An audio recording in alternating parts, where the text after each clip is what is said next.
거룩하신 하나님 감사합니다. 살아계신 하나님이 지금 우리를 위해서 일하십니다.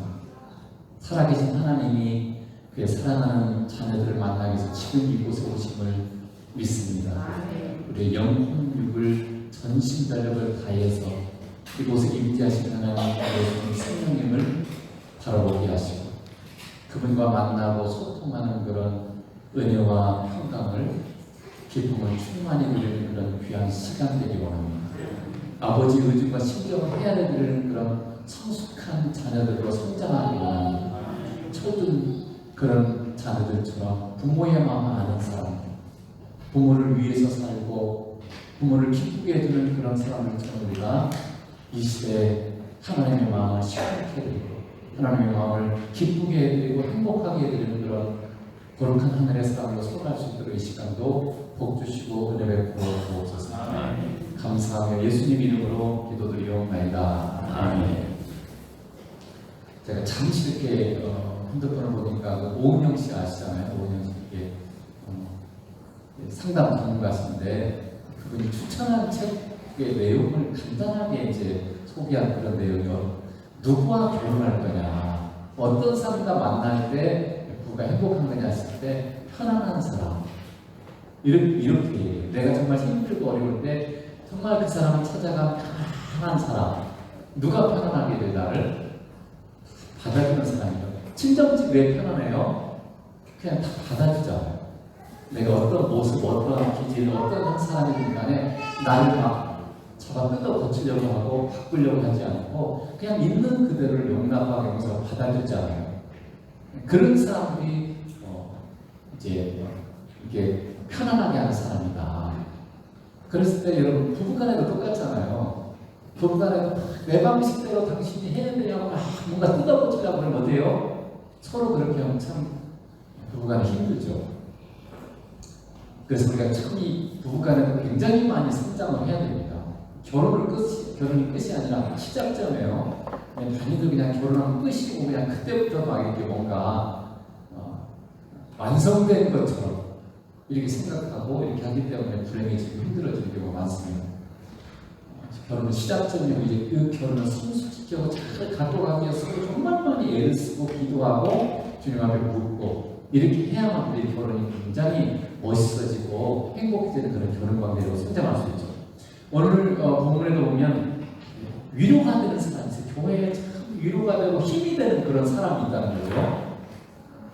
그 사람이 오늘 본문에 소개한 사람이 그냥 두기고라는 사람이에요. 이 두기고는 사도행전 20장부터 등장하는 인물이에요. 그러니까 아마도 바울이 3차 전도 여행 등에 만났던 사람이에요. 디모데는 2차 선교 여행 때 만났던 사람이잖아요. 그런 것처럼 이 두기고라는 사람은 3차 여행 등에 얻은 굉장히 소중한 동행자로 보여집니다. 이 두기고는 바울의 부탁을 받고 디모데처럼 많이 바울이 원하는 곳에 그렇게 가기도 하고 파송 가기도 하고 여기 보면 에베소에 가기도 하고 골로새에 가기도 하고 그래서 그곳에 가서 이 바울의 형편과 지금 상황들을 선교적인 상황들을 다 보고하고 성도를 위로한 사람이 바로 이 두기고라는 사람이었습니다. 그런가 하면은 이 두기고는 디도가 그레데라고 하는 섬, 지중해 안에 있는 섬나라인데 그레데 목회하는 디도를 대신하기 위해서 바울이 보냈던 사람이에요. 그러니까 목회자죠. 그 정도로 성숙한 사람이었다는 거죠. 디도서 3장 27절에 그렇게 있죠. 내가 아데마나 두기고를 내게 보내니 그때 내가 급히 니고볼리로 내게 오라. 내가 거기서 교훈을 지내기로 작정하였노라. 이 디도서를 보면 이 디도가 그레데에서 목회를 하고 있었어요. 그러니까 디도 대신에 새로운 그런 목회자를 바울이 파송한 그게 바로 두기고였다고. 그만큼 정말 하나님 앞에 헌신한 사람이고 예수님을 사랑했던 사람이고 헌센 사람인 바울에게 인정받은 사람이 바로 디도라는 거죠. 그래서 오늘 우리는 바울이 다른 말로 하나님께서 이 두기고를 어떤 사람으로 소개하고 있는가 라는 것을 여러분 보고 우리도 그렇게 위로의 사람, 힘이 되는 사람으로 성장하는 그런 기회가 되기를 축복합니다. 그럼 두기고 어떤 사람인가? 여러분도 사실 사람들로부터 평가가 있죠. 내가 보이지 않는 것은 나에 대한 그게 사실 좀 진실한 평가예요. 내가 듣는 데서 나를 평가하는 것은 온전하지 않습니다. 사실은 눈치 보고 하는 거죠. 근데 내가 없는 곳에서 대한 나의 평가는 사실 사실일 수 있어요. 그게 굉장히, 물론 정확하지 않은 사람이기 때문에 뭐 할때도 뭐 혐오하는 것도 있겠지만은, 그러나 보통 일반적인 사람들이 나에 대한 평가라는 걸 굉장히 여러분 생각해 볼 필요가 있는 거죠. 그래서 이 두기고에 대해서 첫째는 뭐라고 바울이 소개를 하고 있냐면 사랑받는 사람이다, 이렇게 얘기를 하고 있어요. 디도서 4장 7절에 보면 두기고가 내 사정을 다 너희에게 알려주리니 그는 사랑받는 형제요 라고 이렇게 소개를 하고 있어요. 여기서 사랑받는다는 말은 친밀한, 소중한 그런 뜻도 있어요. 그러니까 사랑받는, 친밀한, 소중한 이런 뜻이 있어요. 그래서 두기고는 사랑받는 사람이었고 친밀한 사람이었고 그리고 소중한 사람이었다는 뜻입니다. 그렇다면 두기고가 누구에게 사랑받고 누구에게 소중한 사람이라는 말일까요? 먼저는 이 바울과 같이 이 두기고와 함께 동역하는 믿음이 성숙한 사람들에게 사랑받는 사람이었고 소중한 사람이라는 뜻입니다. 물론 우리 모두는 하나님의 사랑을 받는 사람들이죠. 우리 모두는 서로 사랑해야 됩니다. 그게 하나님의 뜻이고 계획이기 때문에 교회는 그래서 사랑이 풍성한 곳이야 돼요. 누구나 사랑받는 것. 그래서 세상에서 아무것도 사랑받지 못한 사람이 교회에서 사랑을 받고 감동받는 것이 바로 교회예요. 그게 하나님의 사람들의 특징이죠. 그래서 너희 원수를 사랑하라. 예수님께서 말씀하셨기 때문에 우리는 아직 그 정도 수준이 안 돼요. 사실 우리는 그런 수준이 평생 못 갈지도 몰라요. 그렇지만 내 안에 계신 예수님이 그렇게 나를 통해 사시기를 원하십니다. 내가 주님과 동행하면서 점점점 그런 사람으로 마땅히 변화되어야 되는 거예요. 우리가 의지적으로 하나님의 뜻에 그렇게 순종해야 되는 경우에는 어떤 의미가 표현되어 있어요? 그 대상이 아직 미숙하다, 이런 뜻이 포함되어 있어요. 내가 누군가를 의지적으로 사랑해야 되겠다. 이런 말은 무슨 말이에요? 뭔가 마음에 안 들고 뭔가 내 기준이 못 미칠 수도 있고 뭔가 지금 미숙한 상태이기 때문에 내가 의지적으로 이렇게 사랑해야 되겠다 또는 존경해야 되겠다 이렇게 여기는 거예요. 만약 진짜 그 사람이 사랑받을 만하고 진짜 그 사람이 존경받을 만하면 우리 의지적으로 노력할 건 없잖아요. 그렇죠? 그냥 저절로 되잖아요. 그래서 하나님의 뜻에 순종해서 우리의 마음과 우리 육체와 느낌을 반대해서 이기고 그렇게 하는 것이 바로 우리가 주님과 동행할 때 순종할 수 있는 거죠. 주님과 순종할 때만 우리가 그런 사람들, 아직 미숙하고 아직 뭔가 존경할 만한 그런 모습이 없을지라도 존경할 수 있게 된다는 거죠. 사랑할 만한 사람이 아니지만 우리가 주님과 함께 할 때만 사랑할 수 있게 돼요. 그런데 여러분 주위에 내가 참 사람이 참 안 된다. 저 사람은 뭐예요? 그 사람이 문제가 아니에요. 물론 그 사람 문제 있죠. 그렇지만 내가 아직 덜 성숙했다, 이렇게 표현해도 되는 거예요. 그 사람 여전히 그 사람이에요. 근데 그 사람 내가 사랑이 안 된다는 건 내가 아직 주님만큼 성장하지 못해서 아직 내가 덜 자라서 나타나는 현상이라는 거죠. 근데 우리 믿음의 사람이 그냥 사람이 되고 그냥 소중히 여기지는 사람이 있어요. 누구에게 그렇습니까? 성숙한 사람. 성숙해서 주님과 잘 동행하면서 주님과 같은 모습으로 성장한 사람. 주님이 모습이 이루어진 사람. 그래서 인격적으로 굉장히 성숙해 있고 맡겨진 일에 신실한 사람. 그런 사람들 우리가 사랑이 되고 동경이 되는 거죠.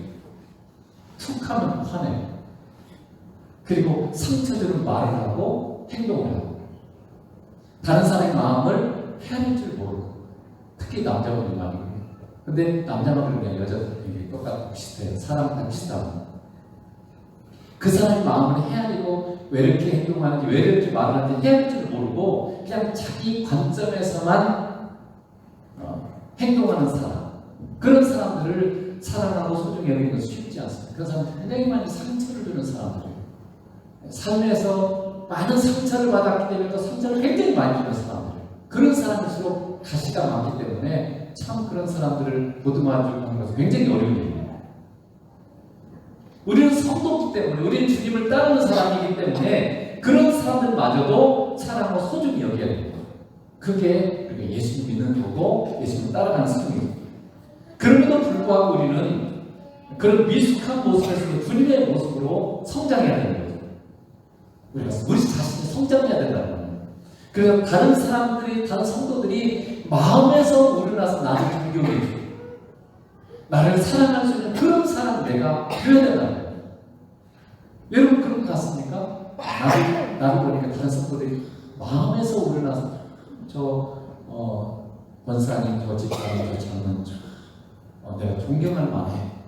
뭔가 이렇게 마음에서 우러나서 그렇게 할 만한 그런 사람을 내가 서 있는가를 여러분 먼저 점검해야 돼요. 존경을 요구하고 사랑을 요구하는 게 아니라 내 입장에서는 내가 정말 주님을 닮아서 정말 사람들로부터 이 존경을 받을 만한 그런 모습으로 나는 성장하는 건가? 여러분 그런 것 같습니까? 범사에 주님과 함께하면서 주님의 모습이 항상 내게서 보여지고, 그래서 성도들이 존경하고 소중히 여기고 사랑할 수 있는 사람을 우리가 계속 성장해야 돼요. 예수님에게는 그게 있었어요. 자, 누가복음 2장 52절에 보면 예수님에게 이렇게 말씀하셨어요. 예수는 지혜와 키가 자라가며 하나님과 사람에게 더욱 사랑스러워 가시더라.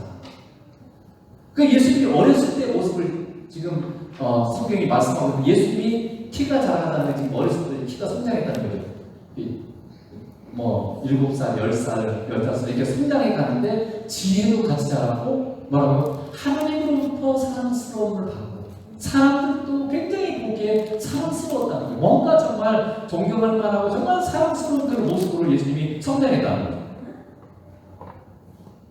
그래서 우리 믿음의 사람들은 반드시 주님처럼 하나님과 사람으로부터 사랑받는 사람, 존경받는 사람, 그리고 소중히 여김받는 사람으로 여러분과 성장하는, 그게 믿음의 성장입니다.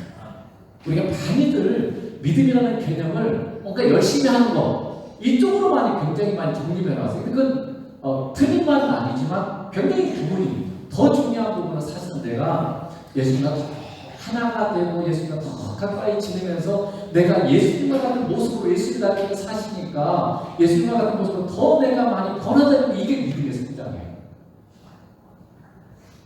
근데 교회에서 굉장히 열심히 하는데 상처는 제일 많이 받는 사람도 있어요. 굉장히 열심히 해. 그냥 주의도 잘 나오고 기도자만 열심히 하고 헌금자도 잘하고 봉사도 열심히 하는데 또 굉장히 상처를 많이 주는 사람이 있어요. 착각하는 거죠. 굉장히 믿음 좋다고 생각하는데 그 믿음 좋은 게 아니에요. 진짜 믿음 좋은 것은 그 인격적으로 정말 주님을 닮아서 주님과 하나 됐기 때문에 주님의 모습이 드러난 사람인 거예요.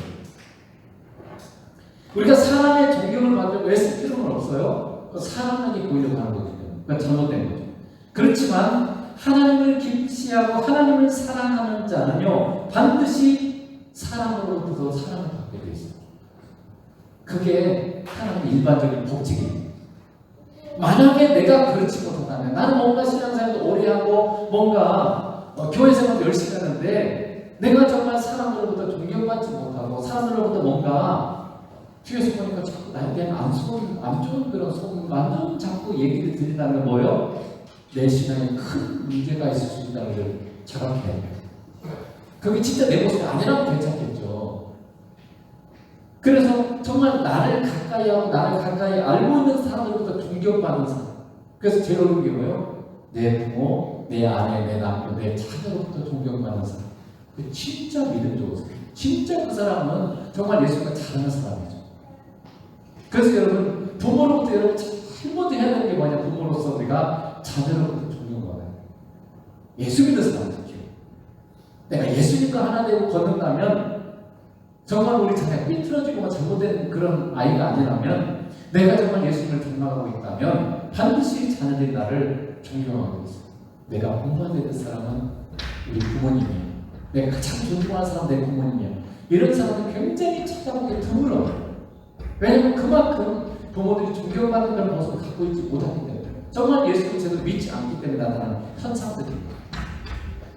우리가 부족하지만 그런 사람으로서 성장할 수 있도록 이렇게 되길 축복합니다.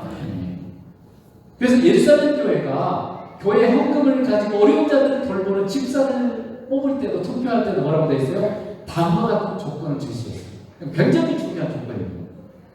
사도행전 6장 3절에 보면, 형제들아 너희 가운데서 성령 성령과 지혜가 충만하여 칭찬하는 사람 7을 택하라. 우리가 이 일을 그들에게 맡기고, 사도들이 교회에 돈을 가지고 돈을 쓰는데 돈을 가지고 어려운 사람 도와야 되잖아요. 어떤 사람 뽑아야 돼요? 투표라는 거예요. 투표는 오늘날 말하는 교회는 안수집사 뽑는 거예요. 오늘날은 이제 장로, 권사, 안수집사 뽑을 투표를 하죠. 근데 사랑, 성령과 지혜가 충만한 사람 7 이렇게 돼 있어요. 이 말은 성도들이 보기에, 물론 우리가 하나님 아니까 자보리 우리가 보기에 저 사람 성령 충만하고 지혜가 충만하고 믿음이 충만한 사람이야 라고 이렇게 말하는 거고, 5절에서 보면 그를 뭐라고 되어 있어요? 믿음과 지혜가 충만한 사람이라고 되어 있어요. 그러니까 성령 충만과 믿음 충만이 똑같은 거예요.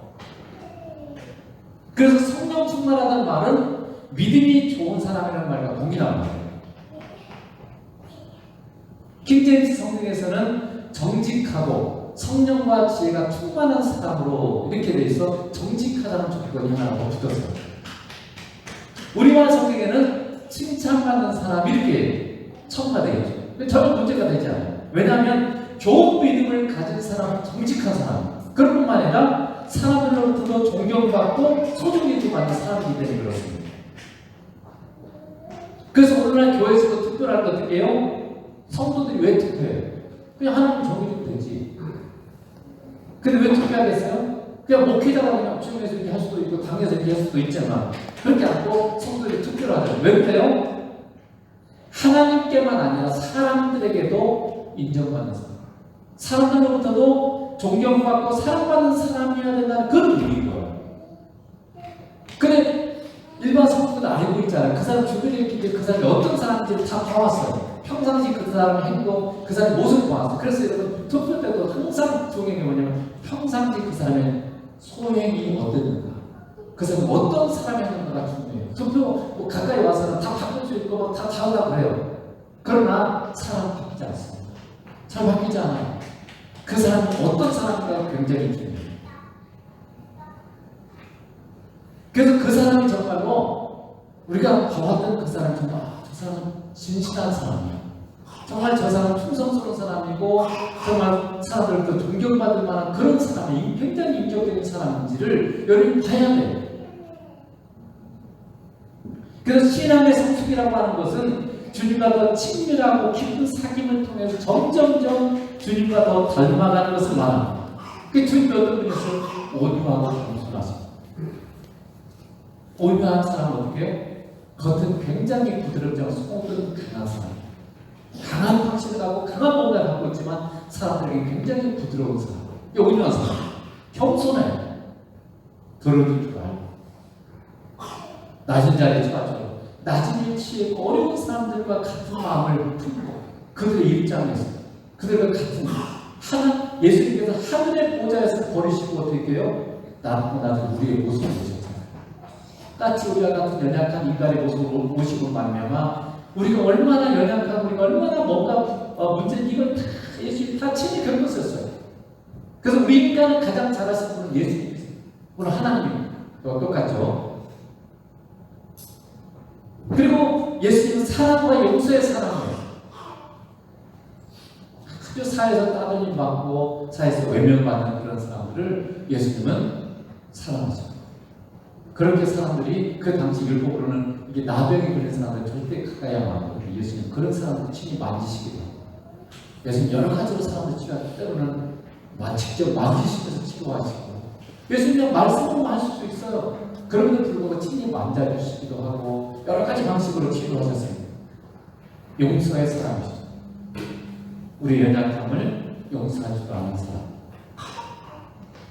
그래서 하나님과 사람에게 예수님처럼 사랑받는 사람으로 성장해 가는 것이 믿음의 성장이에요. 그리고 성도들로부터 믿음의 사람으로부터 존경받지 못하는 것은 하나님께도 칭찬받을 수 없다는 뜻입니다. 이 시간 여러분이 진실로 하나님과 사람이 기뻐하는 성숙한 사람으로 성장하고 있는가를 여러분 점검해 보세요. 우리 자신, 나를 신앙은 다른 사람 자꾸 내 기준을 들여다보는 게 아니라 하나님의 기준, 하나님의 말씀에 따라서 내가 그런 사람으로 성장하는 거 있는지. 제가 고등학교 때 그 윤리표에는 제가 전부 1등을 했습니다. 그 표를 딱 간단하게 썼는데 그냥 그 당시 생각을 썼는데 이렇게 윤리 뭐 하는 데 있어 그냥 아무것도 아니야. 남의 잘못보다 내 잘못보다 이렇게 그냥 썼어요. 그런데 그렇게 선생님들이 막 해가지고 1등을 해가지고 제가 상을 받은 적이 있습니다. 신앙은 그럴 거예요. 신앙은 아니라 사실은 그래요. 내가 성장하는 게 중요해. 내가 잘해야 돼요. 아내가 남편이 잘하기를 원하는 게 아니라 내가 잘하면 돼요. 내가 더 성장하면 그 사람도 성장하는 거예요. 신앙은 하나님의 말씀을 줘 내가 지금 성장하고 있는지 내가 그런 사람이 되고 있는지를 점검하는 거예요. 왜 저 사람 안 변하지? 왜 저 사람 말씀 있게 꼭 저 사람을 드려야 되는데 그 사람 절대 안 변하는 거예요. 아마도 그럴 때 중요하잖아요. 그러니까 내가 변하는 게 중요한 거죠. 여러분은 다른 사람으로부터 특별히 믿음의 사람으로부터 존경받고 있습니까? 그런 사람은 성장에 축복합니다. 두 번째, 이 두 기구는 신실한 사람이었어요.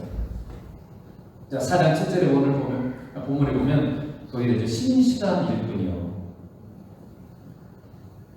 이것은 바울의 평가만이 아니에요. 하나님의 평가예요. 하나님의 사람인 바울이 두 기구를 이렇게 신실한 일꾼이다 이렇게 평가했을 때 하나님의 평가죠. 신실함이라고 하는 것은 신앙생활에서도 정말로 중요한 지표예요. 내가 정말 좋은 믿음의 사람인지를 알기 위해서 중요한 게 뭐냐면 신실함. 신실하다가 영어로 principle, 믿음이 충만하다는 뜻이에요. 여러분, 우리는 우리의 자녀들을 모두 사랑하죠. 소중히 여기죠. 그럼에도 불구하고 우리가 우리의 자녀들에게 중요한 일을 맡길 수는 없어요. 사랑한다고 해도 중요한 거 맡기고. 여러분, 초등학교 학생에게 여러분 매덕 맡길 수 있어요? 제 생각에 맡긴다고 해서 못 맡깁니다. 왜 못 맡기죠? 사랑하는데. 아무리 사랑하는 자녀라도 정말로 중요한 일은 신실하지 않으면 맡길 수 없어요. 신실하다는 말은 믿을 수 있다는 뜻입니다. 진실하다, 믿을 수 있다. 이런 뜻이죠. 하나님께서 우리를 다 사랑하시지만 우리 모두에게 하나님이 다 중요한 일을 맡기지 않아요. 여러분이 성숙하기 전까지는 하나님 여러분에게 중요한 일을 맡기지 않습니다. 어렸을 때는 그냥 사랑받고, 그렇죠? 부모의 사랑을 받고 이렇게 하면서 그냥 성장하는 게 초점이 있죠. 그리고 어느 정도 성장이 조금씩 뭔가 그에 합당한 어떤 분량의 책임들을 맡겨주기 시작하죠. 그래서 그 책임을 잘 감당하면서 이렇게 하면 더 큰 책임을 주고 더 큰 또 권한도 주고 책임만 오는 게 아니라 항상 권세도 따라오는 거예요. 그래서 우리가 신실한 사람으로 성장해야만 하나님께서도 우리에게 점점점 중요한 일을 맡기세요. 사실은 하나님이 굉장히 중요한 일을 맡기고 싶어도 그런 성숙한 사람이 이 시대에 없기 때문에 못 맡기는 거예요. 사실 하나님이 가지는 굉장히 중요하고도 중요한 일이 있는데 여러분한테 뭔가 잘 안 들려지고 내가 그 사명을 내가 깨닫지 못하는 것은 여러분 아주 미숙한 상태이기 때문에 하나님 뭔가 우리에게 기쁜 걸 나누고 뭔가 많은 걸 나눠주고 싶어 하시는 거예요. 우리가 함께하고 싶어 하시는데 우리가 너무 미숙하면 우리가 할 수 없어요. 천국에서도 하나님께서 우리에게 중요한 직분을 주실 때 아무에게나 중요한 직분을 주시는 게 아니에요. 오직 성숙한 사람, 즉 신실한 자에게만 맡기십니다. 누가복음에 보겠습니다. 누가복음 19장 10절에 보면 이런 비유가 있죠. 주인이 이르되 잘하여보다 착한 종이요 내가 지극히 작은 것에 충성하였으니 충성하다는 말이 신실한 말하고 똑같아요. 열 고울의 권세를 차지하라 이렇게 예수님께서 말씀하셨어요. 이 말씀은 문화비유예요. 문화를 맡겼어요. 한 문화씩 딱 맡겼는데 어떤 사람은 충성스럽게 이민을 감당해서 10문화가 됐고 어떤 사람은 5문화를 남기고 이렇게 됐어요. 그래서 10문화 남긴 사람에게는 10고울의 권세를 차지하라. 5문화 남긴 사람은 5고울의 권세를 차지하라 이렇게 예수님께서 말씀하셨어요. 근데 여기 말하죠. 잘하여보다 착한 종이요. 네가 선하다는 거예요. 누가 선한 사람이에요? 하나님이 인정하는 사람이 누구예요? 그런 사람이 누구냐면 지극히 작은 데서 충성한 사람. 하나님 우리에게 맡긴 거에 충성한 사람은 선하나 하나님 이렇게 말씀하는 거죠. 여러분 예수님께서 이 비유를 듣고 예수님께서 맡기셨어요. 문화를. 이 문화를 잘 이게 관리하고 사용하는 사람, 이사를 충성하는 사람이고 그런 사람이 예수님께서 큰 권세를 주시겠다고 말씀하셨어요. 그러므로 여러분 이 땅이 우리의 삶은요 굉장히 중요해요.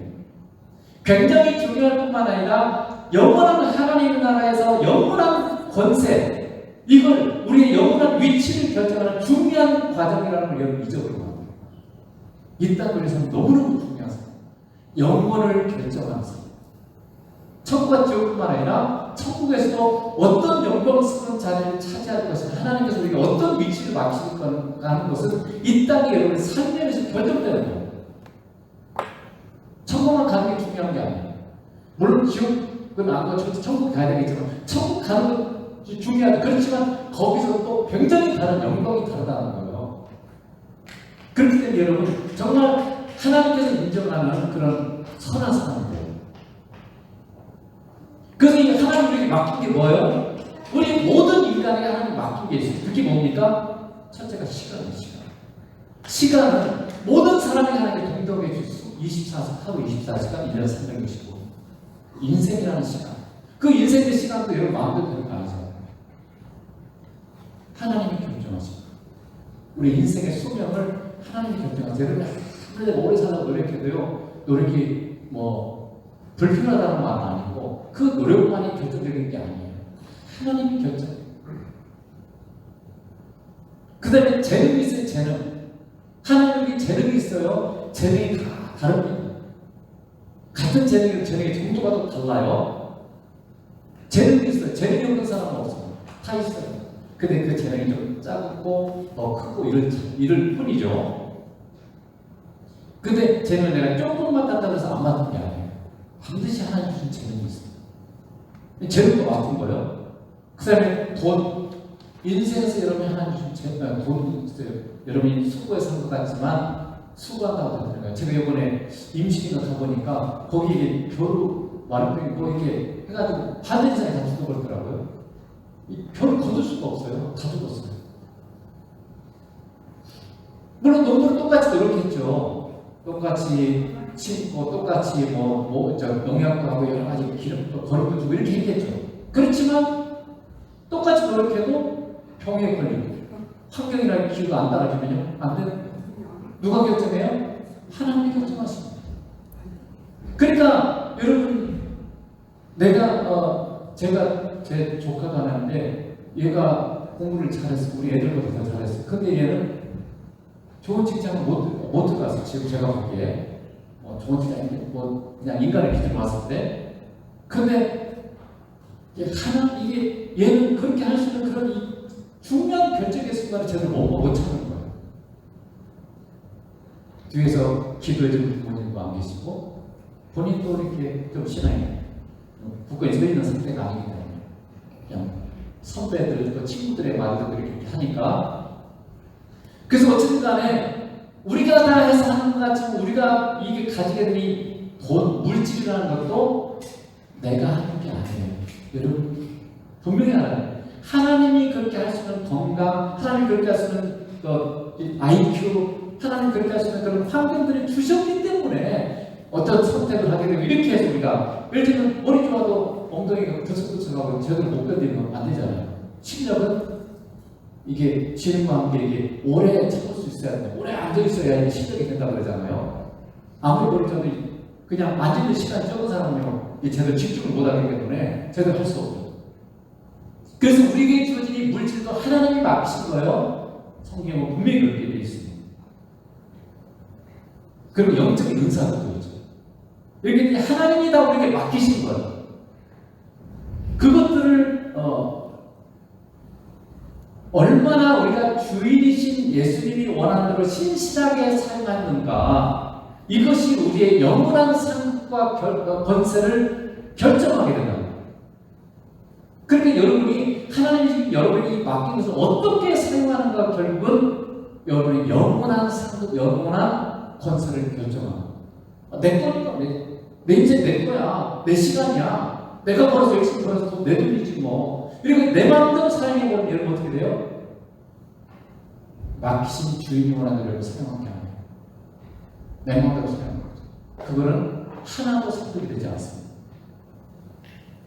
그래서 신실함에게 중요한 게 두 가지가 있어요. 신실함의 중요한 두 가지는, 첫째는 주인이신 예수님, 주인이신 주님이 원하는 대로 사용하고 있는가.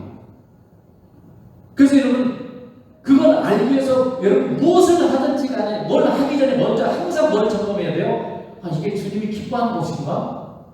이걸 여러분이 생각해야 돼요.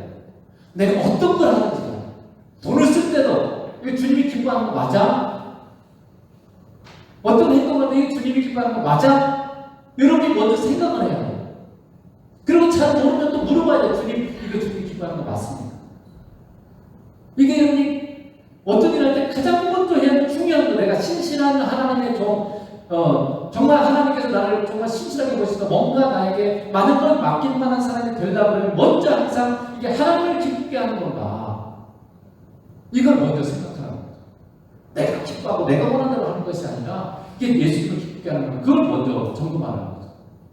그럼 기쁘게 하는 거 맞는 걸 얼마든지 해야죠. 잘 모를 때도 물어보고요. 두 번째는 그걸 흔들림 없이 지속적으로 해야 돼요. 어쩌다 한 번씩 아니라 범사에 항상 주님을 기쁘시게 하는 데서는. 근데 주님을 기쁘시게 하는 것이 꼭 막 하나님께만 다 드린다는 게 아니라 여러분을 위해서 쓰는 것도 하나님 기쁘시게. 왜냐하면 부모가 자녀가 막 쫄쫄 굴고 자기는 뭐 제대로 막 오늘은 누구 도와주기만 하면 그 부모가 별로 마음에 들지 않잖아요. 네가 좀 누릴 줄 알아야 돼. 내가 누릴 줄 알아야 사람에게 베풀 수도 있는 거죠. 쉬울 때만 아니라 어려울 때. 그게 진짜 제대로 된 믿음이죠. 많은 때만 아니라 부족한 때. 그렇게 할 줄 알아요. 이게 계속 흔들림 없이 지속적으로 신실한 사람들의 모습이죠. 신앙이 어릴수록 쉬울 때는 순종해요. 근데 어려우면 순종을 하지 않습니다. 이런저런 핑계를 대죠. 이런저런 이유 때문에 순종 못하게. 그래서 조금만 어려우면 그냥 순종을 안 해버려요. 그런 사람은 뭐예요? 아직 신앙이 어린 사람이죠. 재정적으로도 돈이 막 따지고 뭐가 부족하면 뭘 어떻게 해요? 하나님께 드릴 것도 줄여요. 안 그렇던가요? 그 여러분의 믿음이 아직 미숙한 상태라는 거죠. 사실은 하나님께 드릴 것도 제일 먼저 드려요. 그게 가장 중요한 거예요. 다른 것은요, 어디다 써도 다 헛된 거예요. 근데 하나님께 드린 것은요, 영원한 것이 하나님도 채워주십니다. 그 믿음이 없으니까 그냥 내 필요도 많이 하고 하죠. 그러나 우리 믿음이 부족한 상태일 때 하나님 그렇다고 그걸 뭐 이렇게 뭐라고 하지는 않아요. 그렇지만 우리가 점점 그런 사람은 성장해야 되는 거죠. 점점점 어려울 때도 재정이 부족할 때도 하나님 앞에 신실한 사람. 신실함이라고 하는 것은 상황에 따라 변하지 않고 맡겨진 것을 충성스럽게 지속하는 것. 그게 신실함이에요. 그런 의미에서부터 여러분 신실합니까? 생각해보세요. 회사에서 여러분 사장이라고 생각해요. 사장인데 직원을 뽑아놨어. 근데 직원이 좀 뭐 힘들고 하면 일을 안 해버려요. 그런 직원 여러분 쓸 수 있어요? 당연히 그런 직원 그냥 나가는 거죠. 좀 힘들어도 좀 아플 때도 이렇게 열심히 하고 이렇게 해야 저 사람 참 믿을 수 있고, 그러면 그 신실한 사람 그거 던지면서 더 지도 주고 이렇게 더 큰 책임도 주죠. 그런데 막 기분에 따라서 막 그냥 왔다 갔다 하고 이렇게 해버리면 믿을 수 없죠. 어떻게 그런 사람을 뭐 여러분 신뢰해서 뭔가 맡길 수 있어요? 하나님 똑같아요. 하나님을 사랑하시긴 하지만 우리가 신실하지 않으면 하나님에게 바뀔 수 없어요.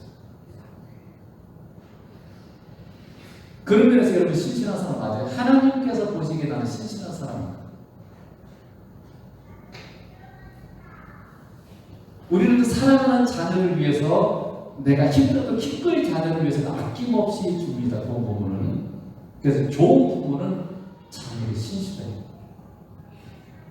넘칠 때만 자녀에게 잘하는 게 아니라 힘들 때도 부모는 자녀에게 잘하는 신실하다고.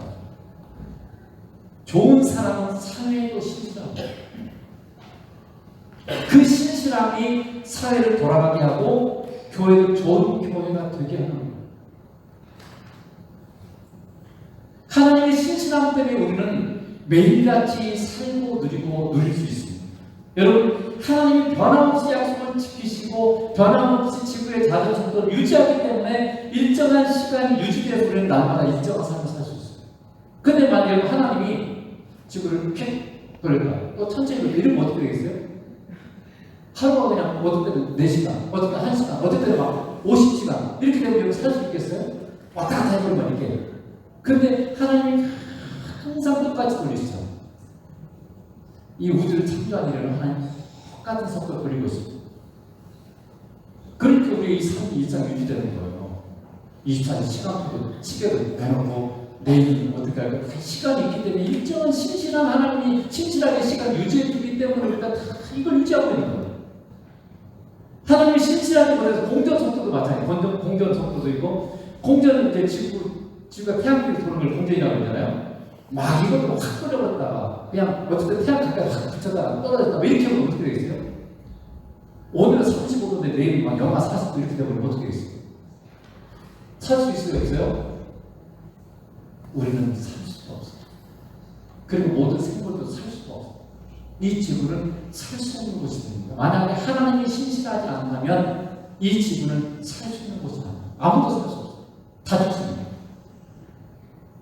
우리 모두는 하나님의 신실하심과 그리고 다른 사람들의 신실함의 결과 때문에 안전하고 평안한 삶을 누릴 수 있는 거예요. 하나님의 나라는 모두가 다 신실한 사람들 뿐입니다. 여러분, 우리는 하나님께 신실합니까? 그리고 다른 사람에게도 여러분 신실합니까? 그 신실함이 다른 사람을 약속에서 풍성스럽게 지켜주고, 어떤 직분을 맡은 직장에서 어떤 직분을 맡으면 열심히 해야 되는 것처럼 교회에서 직분을 맡은 걸 풍성스럽게 계속 이걸 신실함이라고. 맡아서 그냥 금방 왔다 갔다 하고 그냥 했다 안 했다 이렇게 해버리면 할 수가 없죠. 그래서 신실함은 좋은 믿음을 가진 사람들의 정말 중요한 특징이고 신앙 성숙의 중요한 표제라는 걸 여러분 잊지만 꼭 그런 성숙한 신실한 사람 성장하기 주님으로 축복합니다. 감사합니다.